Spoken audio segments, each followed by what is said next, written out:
I'm Matt Friedman, Matt at the Oracle. It's Thursday, November 5th, 2015, and it's time for another edition of the College Daily Slant, powered by Pro Football Focus and brought to you by DraftKings.com. This is the PFF radio show dedicated to college football and daily fantasy sports, and we have a great show coming up.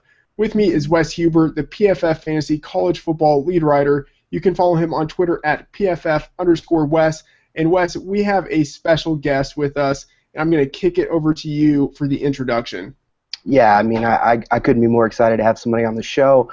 With us tonight is Mike Mountford, who was my mentor when I started with PFF, helped me along the way with the analysis process, taught me everything I know, and you can follow him at PFF Mike M, and he's a great guy to follow. Anything he puts out there is something you definitely want to read, and I'm really happy to have him on the show. How's it going, Mike? It's going good. How you guys doing?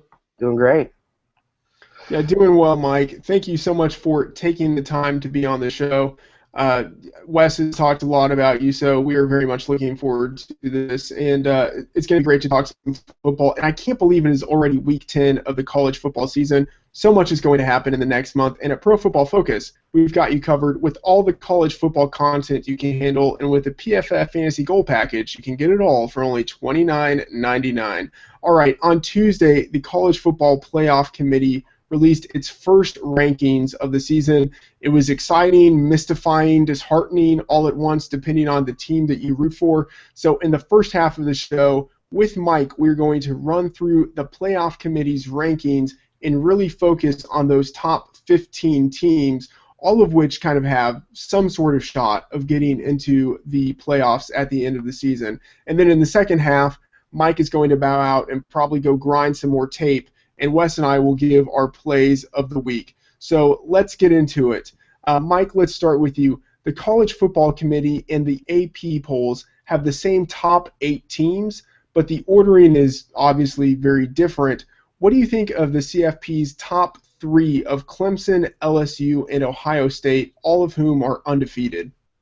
I think all 3 deserve to be in top 3 as of right now. Personally, I'm not convinced with Ohio State. The quarterback issues are too big for me to overlook. Talent like crazy all over the place, but personally, I'm just not sold on Jones or Barrett or Miller, whoever they end up putting back there each week. I think LSU is probably going to be the team out of the 3 who looks the strongest. I think that offense, they know what they want to do. They want to run, and they want to run. And they can better than anyone else. And I think the game this week is going to obviously be the big test. And I think LSU are just going to come out ahead of Bama. And next rankings, we're going to see them jump ahead of Clemson. Yeah, that makes a lot of sense. And LSU's quarterback play has even improved. Even though they continue to run the ball at will, their quarterback play in the receiving game has improved. And that just kind of gives them another dimension. Wes, what are your thoughts on those top 3 teams and on the ordering of them? Well, the ordering I think is pretty decent. I'm not gonna sit here and agree with Mike on all 3 here. I actually think LSU is going to lose this weekend to Alabama. The concern for me for the Tigers, they've yet to allow less than 24 points in a game, and their red zone defense is pretty bad. I shouldn't say bad. It's not up to the standard of Alabama and or to the number 2 ranking. Now that doesn't mean that they're not a great team. They are, and you can make the argument that Leonard Fournette is the best running back in the country. But as far as Clemson goes, I mean, for a team that had the turnover on defense from last season to come back with guys like Shaq Lawson, Kevin Dodd, Ben Boulware, B.J. Goodson, Jaron Kearse. I mean, that Clemson defense is stacked with NFL players, potentially the top defense in the country. I would like to see some better protection from the offensive line.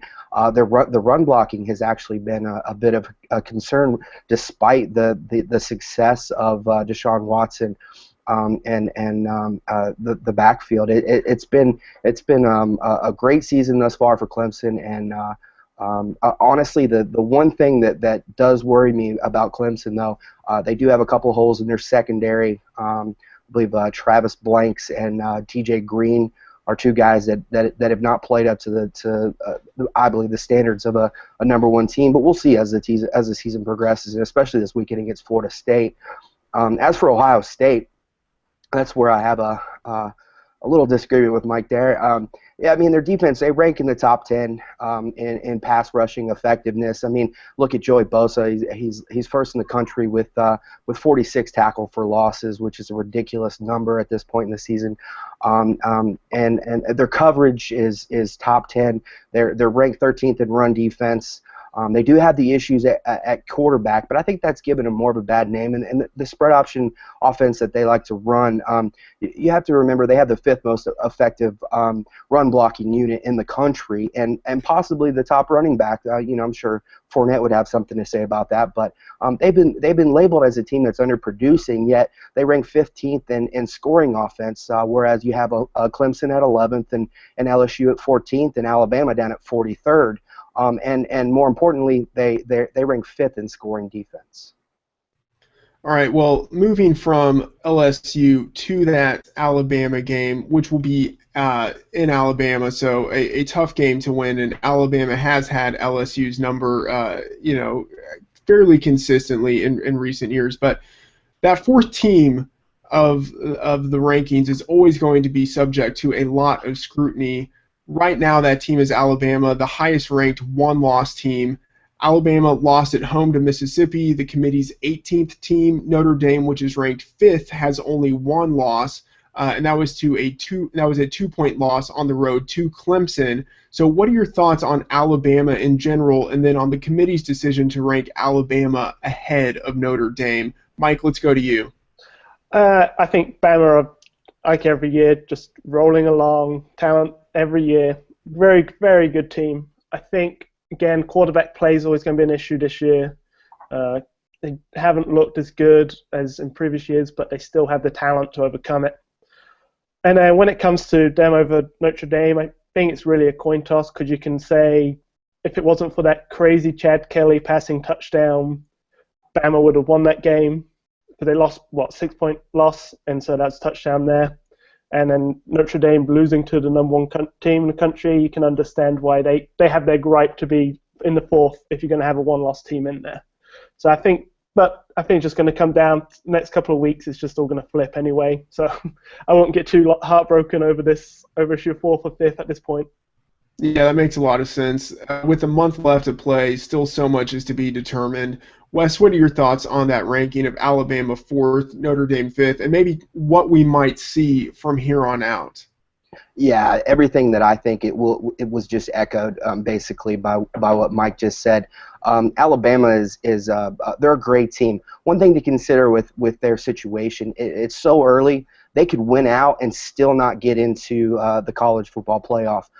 They've lost to Ole Miss. If Ole Miss were to win out, they would hold the advantage to go play in the SEC championship. So Alabama may not even be headed that direction, despite what they do.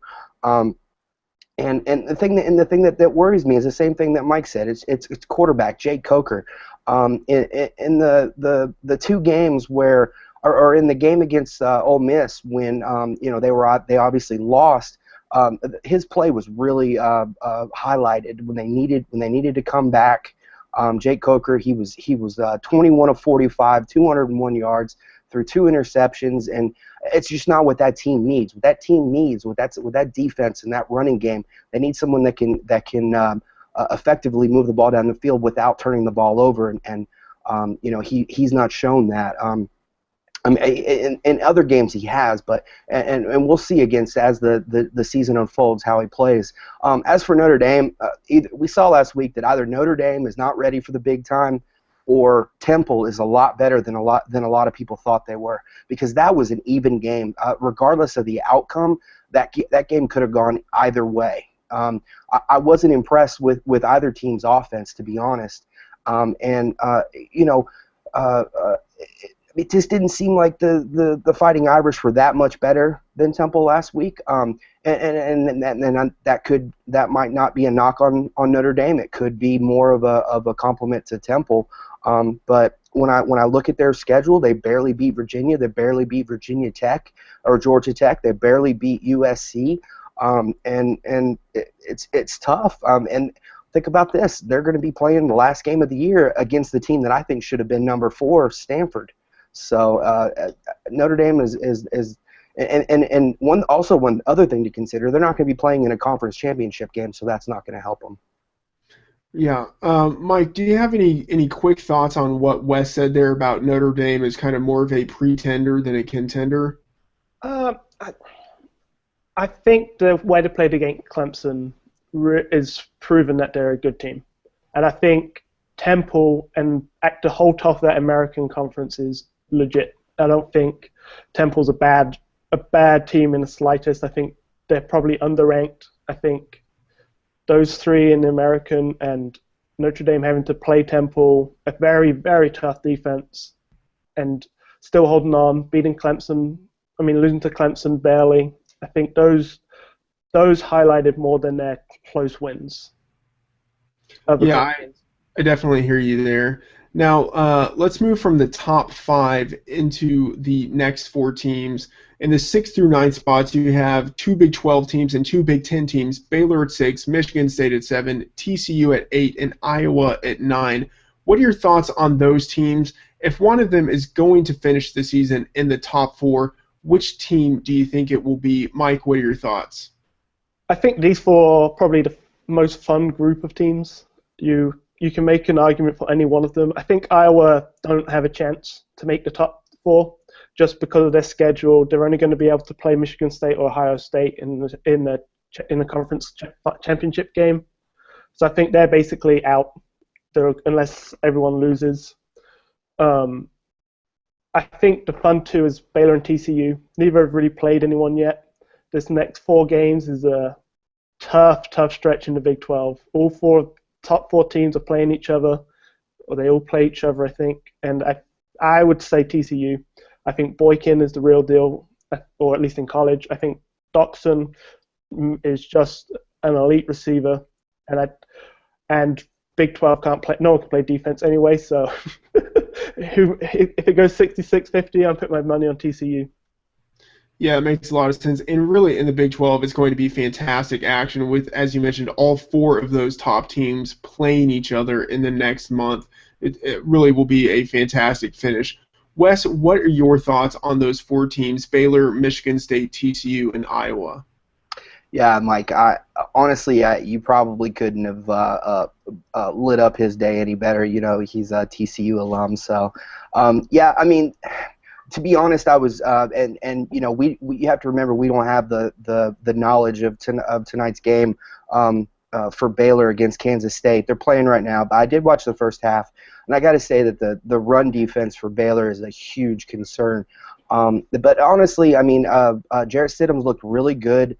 We do need to evaluate that entire offense, you know, over the next couple of weeks. And Mike's exactly right. Baylor, TCU, Oklahoma State, and Oklahoma, they all play each other over the next 4 weeks. I mean, we're definitely gonna get some answers there. As for TCU, yeah, any claims that Trevone Boykin doesn't deserve to be considered an NFL quality quarterback or an NFL deserving to be drafted quarterback are just silly. He's definitely been a guy that has put his name out there among the top guys in college football right now. The problem that I have with their team, and it was one of their strengths last year, is what's going on with Aaron Green, their running back. Is he hiding an injury? We just haven't seen the production out of him that we saw last year. I realize the passing game has been really effective, but I would like to see them grind out some yards on the ground. And yeah, if he's not hurt, how's he going to do playing against the better defenses in the country? And the main problem for the defense of TCU, and it's something that we saw against Texas Tech, which you know, you would normally consider a great passing offense, is they were run all over by the Red Raiders, and they've had an issue defending the run this season. So I'm worried about that. But as far as Michigan State, if I were to do the rankings, they would be number 5 for me. I really feel they were disrespected how they They went from second to ninth without losing in one of the rankings, which really shows how worthless the rankings really are. But yeah, I mean they're pretty much the 4A or 4B to Stanford to me. They do have significant issues in the secondary, but their run defense and their relentless pass rush is just, there's no denying the absolute dominance that they have there. And Connor Cook, man, he's another one of those guys that has really pushed the envelope even further for his NFL stock. And the problems thus far though has been is the offensive line going to be healthy? We need to see Jack Conklin back 100%. I think I overheard one of the analysts saying that they were playing a defensive lineman on the offensive line. I mean, that stuff cannot be taking place, during the run late in the season. As far as Iowa, I completely agree with Mike. It's been a great season for them. Their defense is perfectly suited to play in the Big Ten, and they have a stout run D, top 15 run blocking unit, and it really they've had some turnover at running back due to injury, and yet they just keep on rolling through the wins. Although their schedule's not been the greatest, but they are playing against Big Ten opponents, which is it's pretty much undervalued each season, and I think that's a mistake.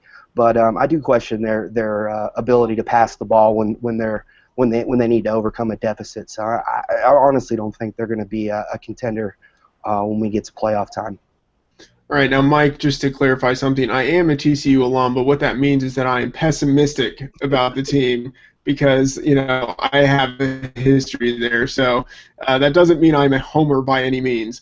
Now, rounding out the top 12 are Florida, Stanford, and Utah. All of them are one-loss teams. What are your thoughts on them so far and on their potential to maybe break into the top 4? I think I'm not sold on Stanford as much as Wes is. I don't believe in Kevin Hogan. I saw last year. I saw too much struggles.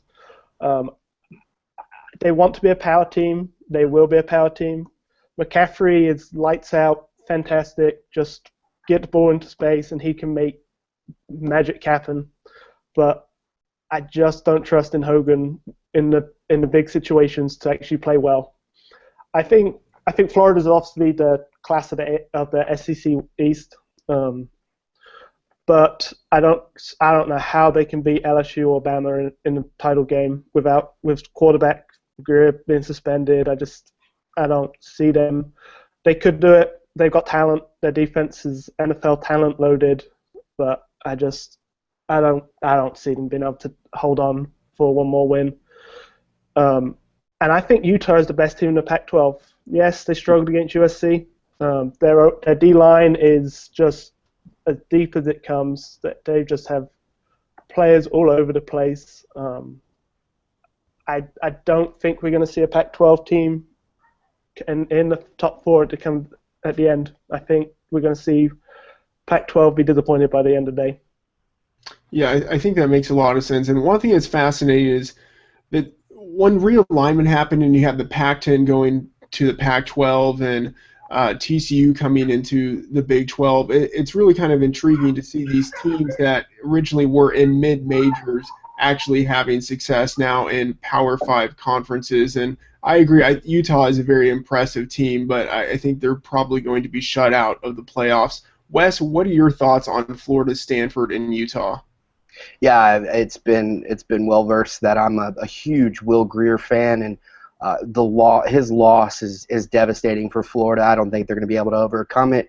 I've written a couple of times that, I mean, Treon Harris is 5'11", and that takes nothing away from his athleticism, his dual threat ability, but honestly, he has to scramble to find openings through the towering defensive linemen in the SEC, and I just can't imagine him pulling a Doug Flutie. I don't think he's that quality of quarterback. And I mean, despite like Mike said, the top 25 defense that they bring, and they're stacked at every level with like he said, NFL playmakers, but it's just not the same team. It doesn't demand the respect that Will Grier had, even though he was only 6'2". It's a huge difference in SEC play. Yeah, and I've mentioned Stanford, and be honest, I completely agree with Mike as far as Kevin Hogan goes. I was completely against his play, and I wrote off Stanford to begin the season. I watched the Northwestern game. I actually made a big deal about how horrible he played in that game. I don't think I saw one decent pass out of Hogan in the Northwestern game, and then just something happened. I don't know. He just started. He just became one of the most efficient quarterbacks in the country out of nowhere. It was amazing, and I'm sure that has a lot to do with Christian McCaffrey. I mean, he's an indispensable resource to that team. But the big question for Stanford is how will the secondary hold up against the top passing offense outside of the Pac-12? That's what I'd like to see. And as for Utah, I'm going to defer to Mike here. I've not seen very much of Utah this season. Any type of analysis I would give would be based on statistics alone. And be honest, I'm not very excited about Travis Wilson. I haven't seen him come through in the clutch, and the offensive line does worry me on paper from what I've seen, and then also the secondary. But if Mike says Utah is the real deal, then I'm willing to believe him. All right, at unlucky 13, you have Memphis, the highest-ranked team from any of the mid-major conferences. They have a big win over Mississippi. Now let's sort of imagine a doomsday scenario in which the Power 5 conferences all have one-loss champions. Do you think that an undefeated Memphis would or should get into the playoffs? Mike, what do you think? I think they should, but I don't think they would. The American is at the top. You have three very, very good teams, which you wouldn't surprise me if any of those end up jumping to a Power 5 in the next realignment section, especially to the Big 12. If they get locked out again, I won't be surprised if they add Memphis. But Paxton Lynch deserves a shot if he continues this play. That offense, I think, can go toe-to-toe with any team in the country. I admit I'm slightly biased. I lived in Memphis for about 8 years, but what you're seeing is that there is, again, with TCU, Utah, and then these three American teams, the smaller schools are finding legitimate talent now because of the wider spread of the game, the way it's being founded. It's not just the big schools have the shot. It's coming with Boise as well. You're just seeing more of these mid-major schools showing that they are legitimate threats and really should be taken more seriously than they are, even if they are undefeated and they can go into SEC schools and beat them. Yeah, and kind of talking about potential realignment, Memphis would be great in the Big 12. I think Houston would be fantastic. And then geographically, I think Rice could also make some sense, even though they're not a powerhouse team. And Tulsa, I think, could also make a lot of sense in the Big 12, just geographically. So it will be kind of exciting to see what happens in the future with the Big 12 as they get back to 12 teams. Now, Wes, what are your thoughts on Memphis? Do you think that they would or should be in the playoffs if this doomsday scenario plays out? Honestly, and this isn't just to make you sound wrong, but it's not a doomsday scenario. I think it'd be great for college football to show that every team within reason has the ability to make the playoffs. Now, if you look over the Memphis schedule, they do have to play Houston and Temple on the road. If they were to win both of those games, and we're looking at a Pac-12 full of 2-loss teams and a Big 12 full of 1-loss teams without a conference championship, I kind of think that Memphis may have a shot. Memphis or Houston. Let's remember Houston is still in play here, and they did defeat Louisville, which is a top defense in the country right now. So honestly, and like what you were saying about moving Memphis and Houston to the Big 12, I mean, that would be an amazing get for the Big 12, to be honest. But it would be devastating for the American Athletic Conference, which is looking like, honestly, you flip out a couple of teams in there and add a couple teams to their conference, we might be looking at the Power 6. They've got a nice collection of teams there in the American Athletic Conference that they're definitely competing with in my opinion, the ACC. I mean, of course, the ACC's got better teams top to bottom. But like I said, if you flip out a couple of their teams, it might be a different story. But yeah, I think Memphis getting in would not only be deserved, but great for the game of college football. I don't think it should be you've got to play in one of these conferences to get in. No, I definitely agree, and I say doomsday as in like that would be bad for all of the other teams that would hope that they would get in. But it would be very exciting for college football, and given that I was at TCU when they were in a mid-major conference, always hoping to get into a BCS bowl game, I think it is good to reward the teams that exceed when they are playing whatever schedule that they have. And Memphis, I think they're not a team that anyone can really thumb their nose at. Now, let's go to the 14th and 15th teams. You have undefeated Oklahoma State and one-loss Oklahoma. The other two of the kind of the big four teams in the Big 12. These are the two, I think, kind of forgotten teams in that conference, but they still control their own destinies. If either of these teams wins out, Mike, what would your thoughts be? Would they deserve a spot in the playoffs? I think so. I think going however you place it, both of them beating TCU, Baylor, and each other, whichever one it is, that's a tough run in 4 weeks. Normally it's spread out much better than this. I think the Big 12 have played it great in their scheduling without a championship game to put these four teams just head-to-head in these last 4 weeks, that we're going to have Big 12 action like crazy in this last month. They should be dominating a lot of primetime games.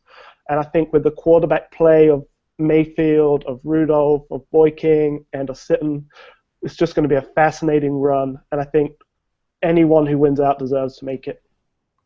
Yeah, I agree. And I think Oklahoma has a great setup where they play Baylor on the road, but if you have to play Baylor or TCU, one of those teams on the road, I think you want to play Baylor on the road and TCU at home. And if they win those two games, I don't see how it is that they lose against Oklahoma State in that last week of the season. Wes, what are your thoughts on Oklahoma State and OU? Yeah, I'm more sold on Oklahoma State's chances. Like we've said, they each of these teams has to play TCU, Baylor, and each other. So, and if you listen to the podcast, my stance on Mason Rudolph. He's one of my favorite players in college football. I love his abilities, and I think the future is very bright. Next season for Oklahoma State is a definite season that you want to watch very closely. But I don't think Oklahoma State is actually ready this year. I worry about their secondary. I think that they're a little vulnerable there, and they've shown it, especially last week against Texas Tech. Barely pulled that one out. Had to carry that one over into the late in the fourth quarter.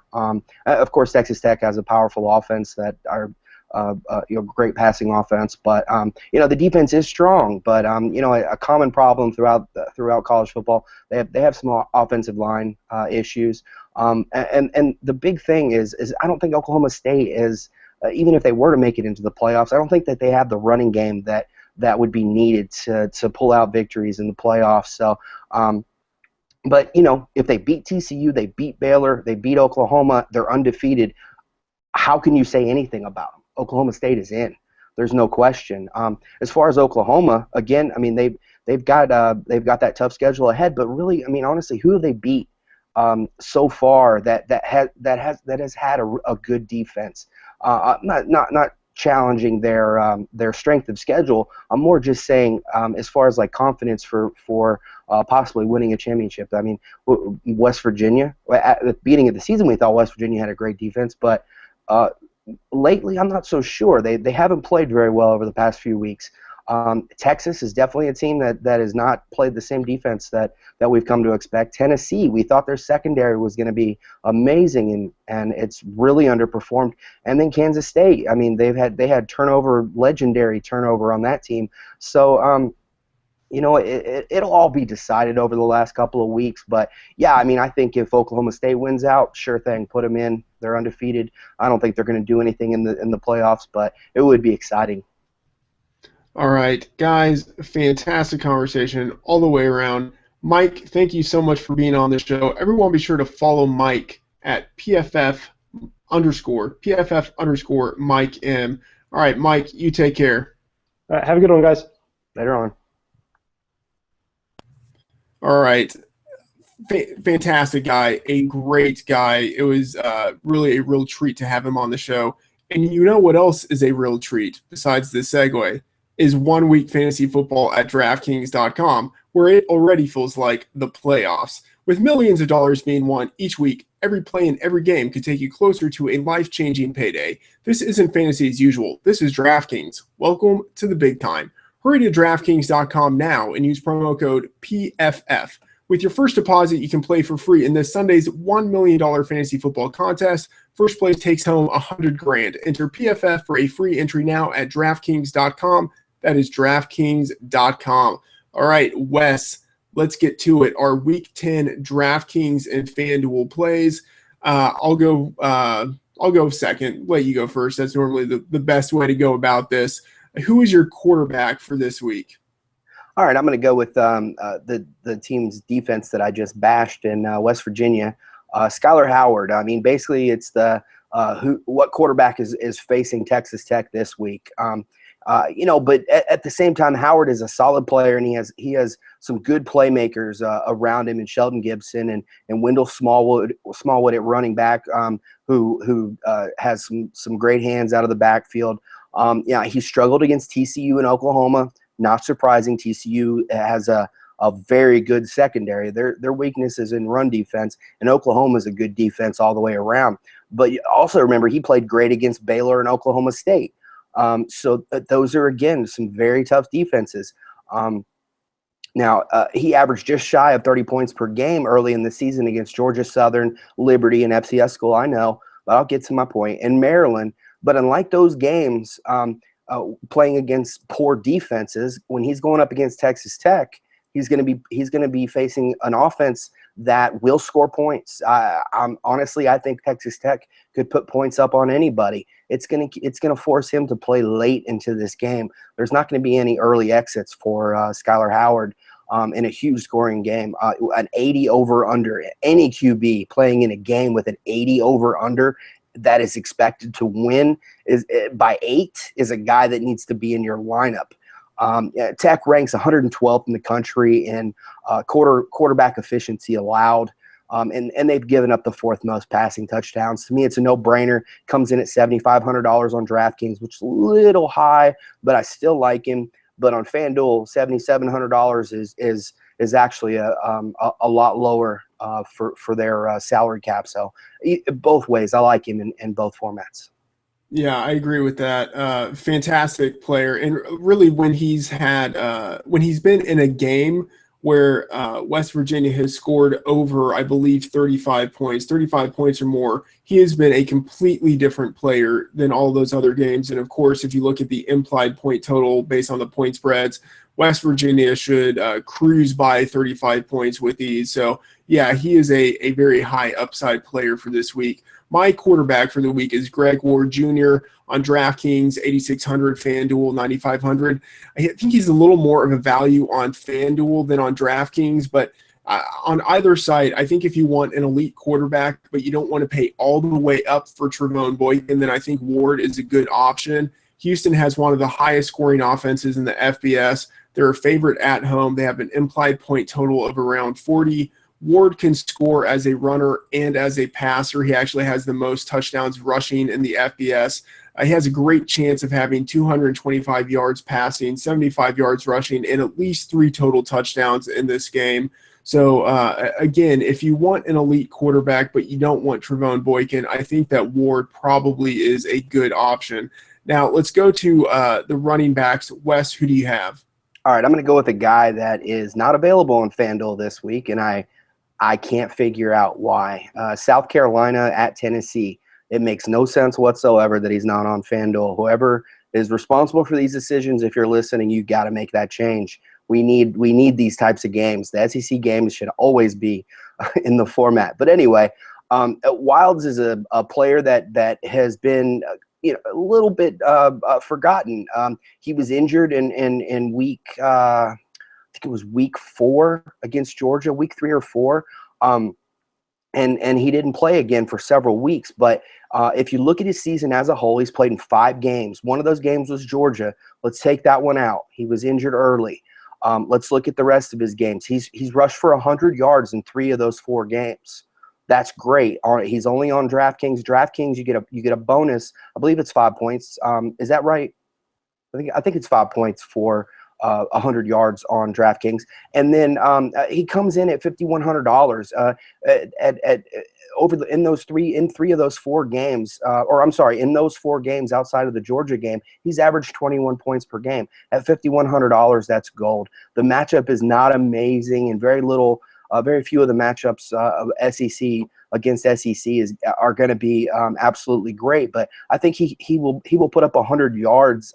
The Tennessee defense has allowed 4.4 yards per attempt, and I think that it's going to be a good day for South Carolina's Brandon Wilds.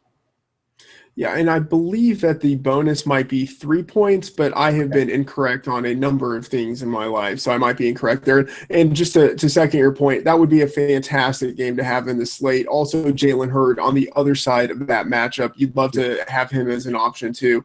Now, my running back for this week is Jordan Howard from Indiana. On DraftKings, he's at 5,300. On FanDuel, he's at 6,200. I think he's pretty drastically discounted on both sides in comparison to his production to date for the season. Obviously, he was injured for a part of the season, missed a couple of games, but he was uber productive last year at Alabama, Birmingham, and in the 5 full games that he has played this year, he was also fantastically productive. In those games, he has either 150 yards or a touchdown. Again, those are the 5 games that he actually started and then finished. His worst full game of the season was 78 yards and a touchdown, and that was last week against Michigan State in a 26-52 loss. This week, Indiana has an implied point total of around 27. They're a 7-point home underdog to undefeated Iowa. I think for most of the game, the touches are going to go to Howard in an attempt to kind of keep that game close. Howard averaged almost 30 touches per game in his recent games. Even if he doesn't approach that number, he should surpass 20 touches as long as the contest stays within double digits. So I think he's a pretty good bet to reach 70 scrimmage yards or a touchdown, honestly, and I think both of those is very realistic. So he's my pick for this week. Wes, let's go to wide receivers. Who do you like there? All right, I'm going to piggyback on your quarterback, and I'm going to go with DeMarcus Ayers of Houston. And speaking of underpriced guys this week, I was shocked to see that he came in at $6,100 on DraftKings going up against Cincinnati. Honestly, outside of Doxson, he's probably my number 2 play this week. Both teams have porous passing defenses. We're looking at a 73 point over under. And that's not a big surprise considering the defenses that we're discussing. But at $6,100, which is actually similar to the $7,100 on FanDuel, you're getting the top wideout in the American Athletic Conference that's averaged 23.3 fantasy points per game. And not only that, not only his average. Look at the floor. In the entire season, he's produced his lowest point total is 15.4 points. Honestly, that wouldn't be a horrible play even if he were to put his floor out there. And the key to one of the keys to the Cougars offense, obviously Greg Ward Jr. And his playmaking, but consider that Houston has the 7th best third down conversion percentage in the country.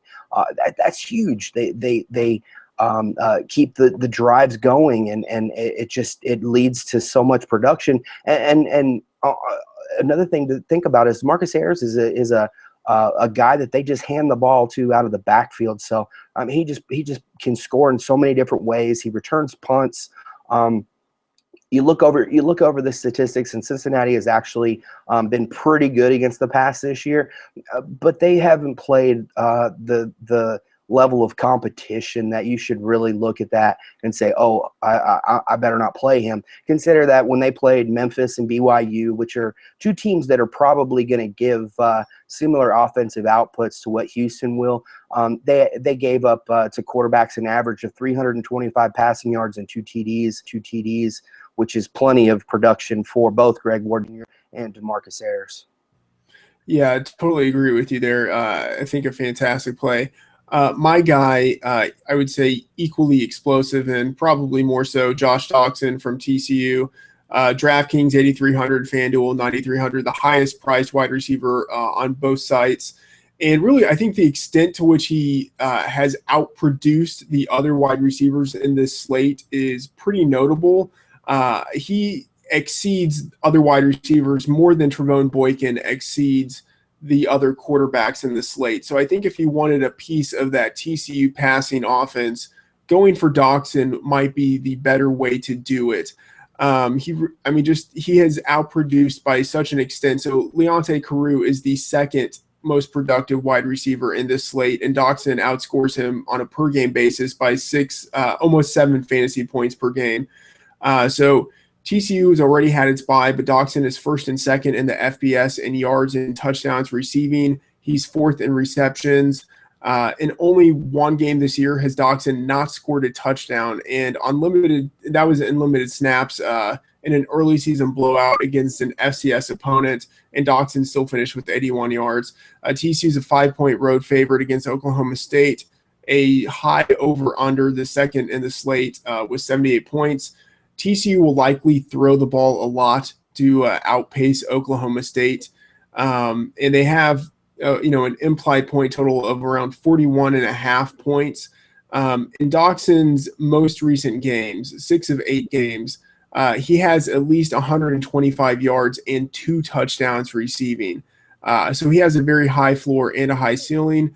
I think he has a very good chance of, again, continuing that 125 and 2 touchdown streak for a 7th game. So for me, if you can fit him into your lineup based on roster construction, I think he's a great play. Now, Wes, let's go to the tight end position on FanDuel. Who do you have? All right. I've got Mark Andrews of Oklahoma. And if you've not watched much of the Sooners play, you need to take some time out of your day. Watch Oklahoma, pay special attention to Andrews. He's a true freshman. Despite that tag, this guy is as imposing as he is explosive. He doesn't look like a tight end out there. He looks like a really big wide receiver. He's got the size, the speed, and more importantly for our purposes, he has the mitts to make tough catches. After averaging 3.5 catches and nearly 70 yards over the first 2 games, he only caught 1 catch over the next 3. Not so bad when you consider that each of those was a touchdown, averaging 1 touchdown per game. Last week against Kansas, he got back to that early season form, had 3 catches for, I think, 60 yards, which either way, 1 catch for a touchdown, 3 catches for 60 yards. We're looking at enough production to make his $3,200 salary and placement on the roster worthy.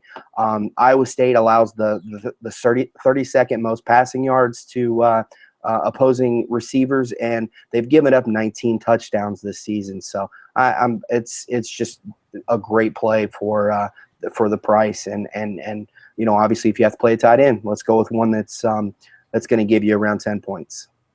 Yeah, I think that's a good call. I'm going with Jake Butt from Michigan, $2,900, so I believe a little bit cheaper. Not super expensive, but not a minimum salary guy. He's second on Michigan in receptions and yards receiving, and he has 1 of 7 touchdown receptions on the season. So you look and you say he has only 1 touchdown reception, and that looks horrible. If you see that it's 1 out of 7 on a percentage basis, that's much better. And given that Michigan is a big favorite at home this week, they have, I believe, an implied total of more than 45 points. I think there's actually a chance that they actually get some receiving touchdowns this week, which would be nice. And, if that happens, I think the tight end has a decent chance of getting one. So if you want to go a little bit cheaper but not minimum, I think Jake Butt is a decent option. Now let's go to the flex. Wes, who do you have on DraftKings as the flex this week? All right, this is a guy I really like, and one that is going to be a big name to know for next year, even though he is right now. USC running back Ronald Jones II. He comes in at $4,200. His price tag has not caught up with his production. We're looking at a Trojan offense that's likely to be without Juju Smith-Schuster. That is game changing. They do not have another receiver, at least that has been that's proven to be at anywhere near his level. It's going to change that entire offense and shift to pretty much a predominant run-focused attack. We saw that last week, and I think we're going to continue to see that until they can get Smith-Schuster back on the field. Now, he does have competition for carries. Justin Davis, Trey, I can't remember his name. But, yeah, I mean, it doesn't matter. Over the last 3 games, he has been the most productive running back on the team. I think that's going to continue this week, going up against Arizona, who's going to be without their best player, Nick Wilson, and we're likely looking at a blowout of Arizona. Jones is more than just a backup running back, though. He leads the nation with 4.86 yards after contact per rushing attempt.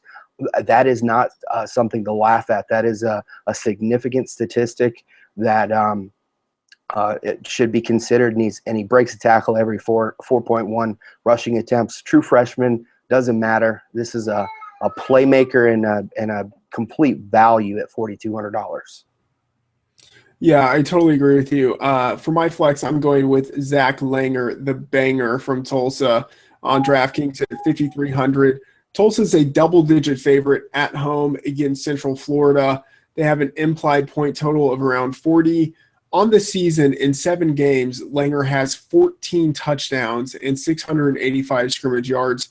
I think he's a lock to score at least 1 touchdown. 2 touchdowns is pretty reasonable, and you can definitely see how he gets 3 touchdowns in there. When they get near the goal line, he is the guy who gets the ball. He's not priced as a running back one, but given that they are playing at home against a vastly inferior opponent with such a high implied point total that they're favored, I think they're going to give him the ball a lot, again, especially near the end zone. So not a running back one in price, but I think he should be. All right, finally, let's get to the GPP play.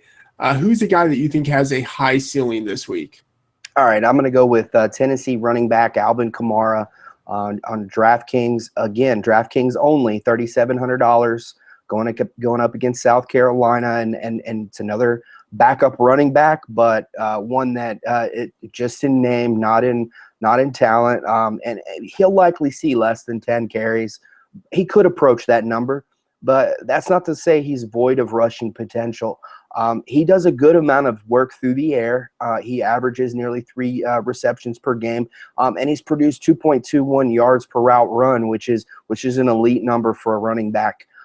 But yeah, I mean, even at $3,700, 14 fantasy points per game is not all that sexy. It's not going to, get you that excited about using him. But considering the level of opponent that he's played against thus far, Alabama, Georgia, Arkansas, Florida, Oklahoma, he's gone up against some of the best defenses in the country.